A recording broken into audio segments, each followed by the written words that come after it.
আসসালামু আলাইকুম রহমতুল্লাহ। প্রিয় শিক্ষার্থী বন্ধুরা, ইজি অ্যাকাউন্টিংয়ের আজকের বিশেষ গাইডলাইন ক্লাসে তোমাদের স্বাগতম।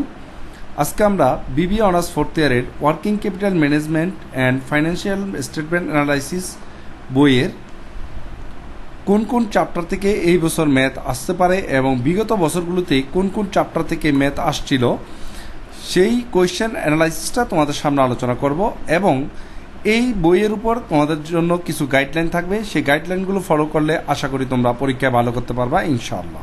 তো আজকের ক্লাসটা যদি তোমরা একটু মনোযোগ দিয়ে দেখো তাহলে এই চ্যাপ্টার থেকে বা এই সাবজেক্ট থেকে পরীক্ষার হলে তোমরা কিভাবে ভালো মার্কস পেতে পারো সেই ধারণাটা পেয়ে যাবা ইনশাআল্লাহ। তো চলো আমরা আমাদের আলোচ্য বিষয় নিয়ে আলোচনা শুরু করি।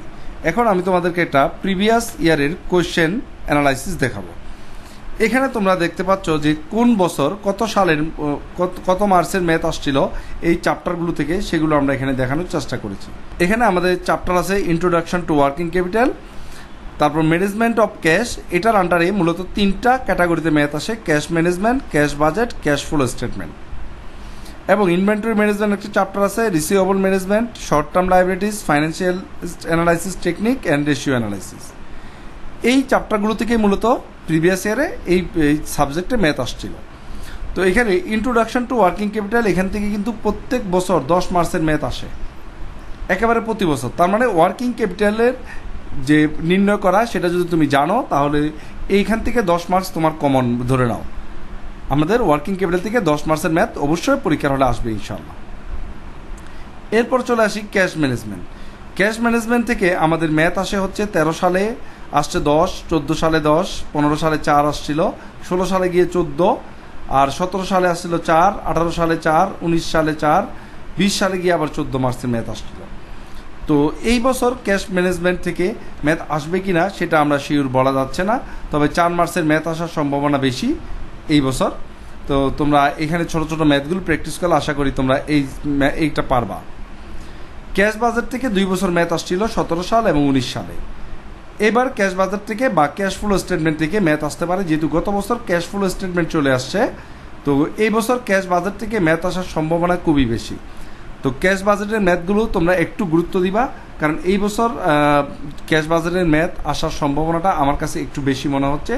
তো ক্যাশ বাজেটের ম্যাথের উপর তোমরা একটু গুরুত্ব দিবা বেশি এবং ক্যাশ ফ্লো স্টেটমেন্টও দেখবা। অর্থাৎ ক্যাশ বাজেট এবং ক্যাশ ফ্লো স্টেটমেন্ট এই দুইটা থেকে 10 মার্চের কোয়েশ্চেন সেট হওয়ার সম্ভাবনা খুবই বেশি। ইনভেন্টরি ম্যানেজমেন্টের উপর গত 3 বছর কোনো ম্যাথ আসতেছে না, তো এই বছর ইনভেন্টরি ম্যানেজমেন্টের ম্যাথ আসতে পারে। তো সেটা ইনভেন্টরি ম্যানেজমেন্টে একটু ভালো করে মনোযোগ দিবা তোমরা, যেহেতু গত 3 বছর আসে নাই। এর আগে প্রায় প্রতি বছরই 14, 24 এরকম ম্যাথ আসছে, যেমন 2014 সালে আমাদের 24 মার্চের ম্যাথ আসছে। তো এটা একটা গুরুত্বপূর্ণ অধ্যায়, কিন্তু গত 3 বছর ধরে কেন জানি এই চ্যাপ্টার থেকে ম্যাথ সেট করা হচ্ছে না।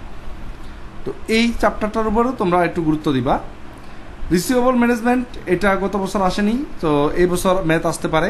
তো রিসিভেবল ম্যানেজমেন্টে বেশ কয়েকটা ম্যাথ, 5-6টা ম্যাথ দেখলেই মোটামুটি তোমাদের পরীক্ষা আসা ম্যাথগুলো তোমরা পারবা। শর্ট টার্ম লায়াবিলিটিস থেকে এই বছর আমাদের 10 বা 14 মার্চের ম্যাথ আসতে পারে। তো শর্ট টার্ম লায়াবিলিটিস খুব গুরুত্বপূর্ণ একটা চ্যাপ্টার এই বছর যারা পরীক্ষার্থী তাদের জন্য, এটাও গুরুত্ব দিবা। ফাইন্যান্সিয়াল অ্যানালাইসিস টেকনিক এবং রেশিও অ্যানালাইসিস। রেশিও অ্যানালাইসিস থেকে তো অবশ্যই ম্যাথ আসবে ইনশাআল্লাহ, এখানে 10 বা 14 মার্চের ম্যাথ আসবে। আর ফাইন্যান্সিয়াল স্টেটমেন্ট অ্যানালাইসিস থেকেও 10 বা 14 মার্চের ম্যাথ আসতে পারে। তার মানে এখানে তুমি ফাইন্যান্সিয়াল অ্যানালাইসিস টেকনিক এবং রেশিও অ্যানালাইসিস এই দুইটা চ্যাপ্টার থেকে মিনিমাম 24 মার্চের ম্যাথ পাবা, এটা ধরে রাখো। মিনিমাম তোমরা 24 মার্চের ম্যাথ পাবা, 28,500 পেতে পারো বা 24 মার্চের ম্যাথ পাবা এই দুইটা চ্যাপ্টার থেকে। তো এখন আমাদের যেটা করণীয় সেটা হচ্ছে কি, আমরা এখানে যে ইন্ট্রোডাকশন টু ওয়ার্কিং ক্যাপিটাল এটার উপর বেশি গুরুত্ব দিব। যারা আবার একটা কথা বলে নিই এখানে, তোমাদের যারা খুব ভালো রেজাল্ট করতে চাও এবং টার্গেট যে আমরা এই সাবজেক্টে A+ পাবো, এই টার্গেট যাদের আছে তারা এই চ্যাপ্টারের উপর থিওরি পড়বা এবং সবগুলো চ্যাপ্টার সম্পর্কে একটু নলেজ নিয়ে যাবা, তাহলে তোমার পক্ষে A+ পাওয়াটা খুব সহজ হয়ে যাবে। আর থিওরি তো অবশ্যই পড়তে হবে, যদি থিওরি না পড়ো তাহলে কিন্তু এখানে অটোমেটিকলি মার্কস কমে যাবে। সেটা তোমাদের কিন্তু দায়বদ্ধতাটা তোমাদের উপরেই পড়তে হবে, কারণ থিওরি ছাড়া আসলে ভালো মার্কস তোলাটা খুব কঠিন। একটা বা দুটো থিওরি দিতে পারলে মনে রাখবে ওই সাপোর্টটা তোমাকে অনেক বেশি এগিয়ে নিয়ে যাবে। এখন যে কাজটা তোমাদের করা দরকার সেটা হচ্ছে, যারা একেবারে বলতে পারো যে স্যার আমার একেবারে আর কিছু করার নাই, আমার দেওয়ালে পিঠ টেকে গেছে, আমার কোনো রকম উদ্ধার করেন, তাদের জন্য এখন আমি চ্যাপ্টারগুলো দেখাই দিব। তোমরা ইন্ট্রোডাকশন টু ওয়ার্কিং ক্যাপিটাল এই চ্যাপ্টারটা করবা, ক্যাশ বাজেট এই চ্যাপ্টারটা করবা, ইনভেন্টরি ম্যানেজমেন্টটা করবা, শর্ট টার্ম লাইবিলিটিসটা করবা, আর এই দুইটা চ্যাপ্টার ফাইন্যান্সিয়াল অ্যানালাইসিস টেকনিক এবং রেশিও অ্যানালাইসিস এই চ্যাপ্টারগুলোর উপর তোমরা সবচেয়ে গুরুত্ব দিবা। আর বাকি যারা আছো আমরা মোটামুটি ভালো রেজাল্ট করার প্রত্যাশী, তারা অবশ্যই আমরা সবগুলো চ্যাপ্টার সম্পর্কে নলেজ দিয়ে দেবো।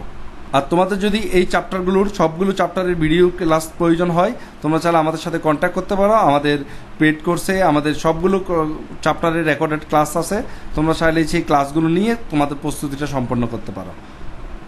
তো আশা করি তোমরা এই গাইডলাইনটা যদি ফলো করো এবং সাথে যদি তোমরা থিওরিটা একটু মনোযোগ দিতে পারো, তাহলে তোমাদের খুব ভালো রেজাল্ট করতে পারবা এই সাবজেক্টের উপর।